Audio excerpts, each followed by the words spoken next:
Hello mga ka-friend, eto nga, late upload lang ha. Nandito ako ngayon sa Wild Wadi.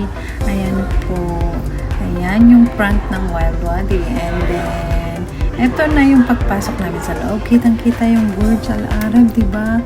Ang ganda ng place, so amazing.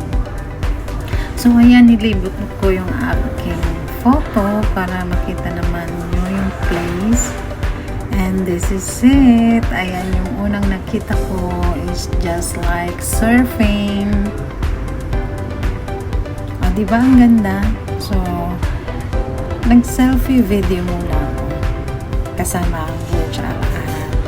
Ayan, syempre, happy ang lola nyo. First time ko dito sa tagal ko dito. Ngayon ko lang talaga na-police. Napakamahal dito. So, hinintay namin yung offer hanggang eto na nga, nakuha na namin yung magandang offer, and then this is it. We're enjoying the Wild Wadi Park here in Dubai. So, after yan, ayan, libot-libot ang lola nyo. So, ito yung aming ticket sa nakuha na namin. So, wristband lang talaga siya. Our first food, and then outfit, and then start na ng aming journey, and the second food at the last food. Ayan.